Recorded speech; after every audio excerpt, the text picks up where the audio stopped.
И это очень похоже на состояние заключенного в камере смертников, который был приговорен к смертной казни и такой весь обналичил все свои деньги, и потратил все свои сбережения, понабрал долгов на 100 тысяч долларов, а ему вдруг раз и пришло помилование. И он такой выслушивает это указ о помиловании, а сам такой думает: ё-моё, как же я дальше жить-то буду? А все на него смотрят и удивляются: ты чего не радуешься, чудак-человек? Он говорит: да как тут радоваться, смотрите, чего я тут наворотил. Всем привет! С вами Таня Генерал. И это канал о жизненных трансформациях и переменах, и праве жить так, как вам нравится. В этом видео я расскажу вам продолжение истории с моей работой, которая началась несколько недель назад, очень трагично. Сначала нам объявили, что эту работу продают, вот здесь будет видео. А потом нам объявили, что мою позицию точно сокращают, потому что та часть приложения, над которой я работаю, сокращают. Но потом все дело приняло неожиданный оборот. Интересно вам какой? Смотрите дальше. Для бродилок сегодня я выбрала очень интересный район, который находится на севере Хьюстона. И они здесь очень творчески переработали нашу заболоченную почву и превратили весь район в цепь вот таких вот самодельных озер. Самодельных же неправильное слово, надо говорить каких? Рукотворных озер. В этом районе года полтора назад я уже снимала видео про один интересный домик, который я очень сожалею, что тогда струсила покупать. Он тогда стоил 310 тысяч, сейчас, наверное, все 610 стоит. Но, тем не менее, район я этот выбрала для бродилок. Я знаю, что эта тема очень популярна на моем канале. Все сожалеют и сетуют, что давно бродилок не было.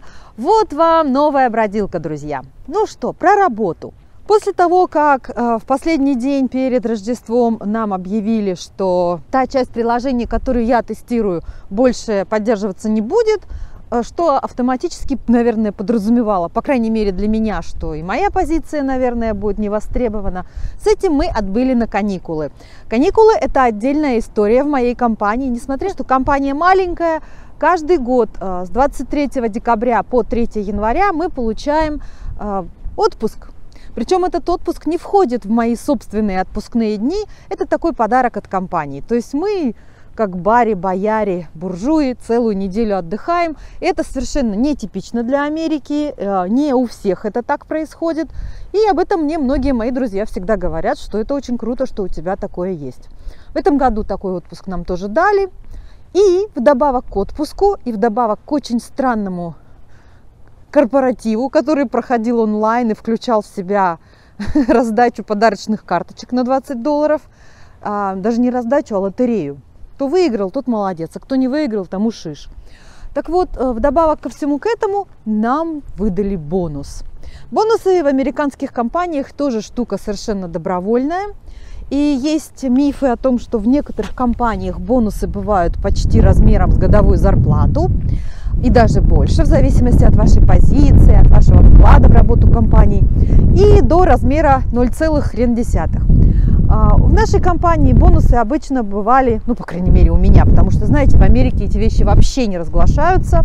У меня бонусы бывали где-то в половину зарплаты за месяц. В те годы, когда бывали. В некоторые годы, когда были кризисные годы, проблемы в нефтянке или еще что-то, бонусов не было вообще. И тогда мы, шутя друг с другом, это обсуждали, говоря то, что наличие работы уже достаточный бонус для меня. Ну, в общем, это тоже правда, я с этим абсолютно согласна, поэтому не жалуемся. Вот видите, здесь тоже кусочек такой вот между домами. Здесь проложили этот канал для того, чтобы осушить остальную часть. И, как видите, очень красиво ее оформили. Невероятно, здесь классно, тихо, безопасно, район шикарный, называется Сайпрус. Если задумываетесь о переезде в Хьюстон, присмотритесь к этому району. После получения бонуса, который был даже меньше, чем половина моей месячной зарплаты, и расценивался, ну, спасибо, конечно, ну, блин, я ударилась во все тяжкие. То есть я уже предполагала, что работы у меня не будет, что чуть ли не 3 января, когда начинается новый рабочий год, мне объявят о том, что мою позицию сократили, поэтому я развила бурную деятельность. Я изменила полностью свой профайл на LinkedIn, я сделала новое резюме на новую позицию, я даже успела за каникулы и за первые 2 дня января ответить на какие-то вакансии и даже пройти телефонное интервью. Кроме того, я пребывала вот в этом настроении, знаете, как я упомянула в начале видео, обналичить все, продать все имущество, потратить все сбережения, еще и набрать кредитов. Я откровенно забила на работу. И думала о том, что да гори все синим пламенем, все равно уже скоро у меня будет совершенно другая работа. Или даже чудо и счастье, я наконец-то посижу на пособии по безработице, наконец-то отдохну, потому что все годы в Америке это у меня годы непрерывной пахоты. Но сколько уже можно, я же не лошадь. Так мы и вошли в Новый год. Новый год я встречала в очень странном состоянии, совершенно расфокусировавшись, совершенно уже отключившись от оливье, иронии судьбы, легким паром и всем остальным. И пожелания у меня на Новый год были тоже очень странные. Просто такое вот, хочу быть просто расслабленной и счастливой. Больше уже ничего не хочу, больше мне уже желать нечего.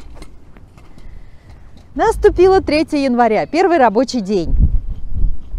Я открывала компьютер с небольшой дрожью в пальцах, ожидая, что мне сейчас объявят, что меня уже в системе нет, что моя учетная запись заблокирована, и меня просят сдать вещи и удалиться. Вы удивитесь, изменилось ничего, перемен не было никаких абсолютно. Никакого сообщения о том, что, друзья, теперь вы работаете не на компанию ABC, а на компанию CDE, например. Не было никаких объявлений о том, что там нужно перейти в какую-то другую систему учета рабочего времени и всего остального. Так прошел первый день, прошел второй день. Не было никаких инструкций, не было никаких указаний. И, в общем, и работы никакой не было, и не работала не только я одна, как я поняла по состоянию дел в системе. Наконец, на 4-й день не вынесла душа поэта, и я просто спросила босса: а что вообще происходит-то? Какие новости? И он сказал: на сегодняшний день сделка не состоялась, никого никуда не продали, что-то там не пошло в последний момент, поэтому продолжаем работать, все молодцы, у всех все хорошо, все нужны, все востребованы, у всех есть работа, следующий релиз планируется в конце марта, и в этом релизе будет 3, 5, 10. Для этого нам понадобится делать вот это и вот это. Твоя ответственность будет вот такая, а твоя ответственность вот такая, а твоя ответственность вот такая. Все, погнали наших городских. Честно вам скажу, я потеряла дар речи, потому что мысленно я уже не здесь. И вдруг выясняется, что все это не имеет больше никакой необходимости. Ни новое резюме, ни новые навыки, ни новые квалификации, ничего, что можно остаться и жить по-старому, не меняя ничего. И даже учитывая то, что это по-прежнему предыдущая компания, можно даже снова начать думать по поводу запроса на повышение зарплаты. Вот такой вот шок. И вот оказалась я в состоянии вот в таком вот еще более подвешенном, чем это было, пока все было неизвестно.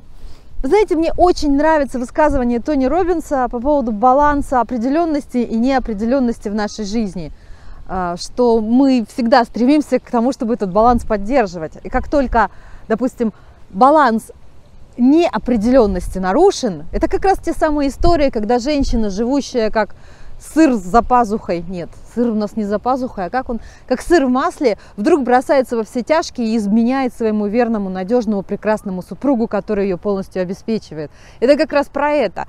Уровень определенности в ее жизни настолько высок, что уровень неопределенности в дефиците, и ей нужно какой-то вот стресс, что-то нужно изменить. Ну, лучше, конечно, в таких случаях изменить что-нибудь такое, что не поставят под угрозу вообще ваше комфортное существование. Так и в моем случае, когда повышается уровень неопределенности, я всегда стремлюсь заземлиться. Вот видите, мы даже тут подошли очень знаково. Видите, да? Заземлиться. Видите, вот этот символ такой, всеми 4 ногами. Куда у меня 4 ноги? У меня всего их 2.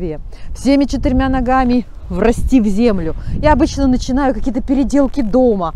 Или сейчас у нас начался сезон уже, когда в магазинах появляются штуки для дома и огорода, и сада. Весна! Весна! Да-да-да, я еще осторожничаю, потому что мы все помним прошлый год, когда в середине февраля бабахнул такой мороз. Но ведь посмотреть-то никто не мешает. Ходить по этим магазинам и уже облизываться на разные красивые растеница, разные красивые цветочки, огонечки. Я так справляюсь со своей вот этой вот неопределенностью, когда мне нужна какое-то заземление и стабильность. Я знаю, что у каждого человека свои способы. Вы знаете, что я сейчас собираюсь у вас спросить? Расскажите, какие у вас способы, как вы справляетесь с моментами, когда вам страшно, когда вам непонятно, что будет дальше, когда вы запутались. Еще мне очень нравится то, что говорит об этом нам Экхарт Толле. Он говорит, когда не знаете, что делать, не делайте ничего. Спросите себя, какая у меня проблема есть прямо сейчас, и решайте только ее. Прямо сейчас у меня есть проблема не замерзнуть. У нас резко опять похолодало, поэтому пойду-ка я домой. Сегодняшняя бродилка подходит к концу. Я знаю, что это один из любимых форматов на канале. Хай, папи! Я знаю, что это один из любимых форматов на канале. Мне только интересно, насколько вам комфортно слушать мои разглагольствования на фоне всех вот этих вот декораций. Традиционно по разным исследованиям, которые я читаю сейчас, пытаясь улучшать свой канал, говорят, что говорящая голова в этих случаях работает лучше. Но, конечно же, самое главное – это ваше мнение, как вам комфортнее. Ну и вообще. Ну и, конечно, расскажите мне о том, что вы думаете по поводу всей сложившейся ситуации. Менять работу, не менять, идти, не идти, сидеть, двигаться дальше. Потому что в родном и теплом болоте так хорошо. И несмотря на то, что перспективы, конечно, вообще вдохновляют, я нашла несколько вакансий по моей желаемой профессии. Они всего лишь part-time, что, в общем, для меня и нужно, мне подходит. То есть это не полный рабочий день для того, чтобы у меня было время заниматься собой, развивать свой собственный бизнес. Но уже возможность работать по специальности, которая меня воодушевляет, от которой меня не будет тошнить целыми днями. Это же так шикарно. Но перемены страшат. Но шикарно, но перемены страшат. Поэтому я приглашаю вас всех к обсуждению. Какое ваше мнение, как бы вы поступили, как вы поступаете в ситуациях, когда нужно что-то выбрать и что-то решить, как вы выбираете, как вы принимаете решение, когда очень непросто его принять и на кону стоит очень много. И я буду рада вашим любым другим комментариям по поводу формата видео, по поводу заставок, над которыми мы экспериментируем, и я вижу, что не всегда они вам заходят. Далеко не уходите, впереди еще очень много интересного. Пока-пока!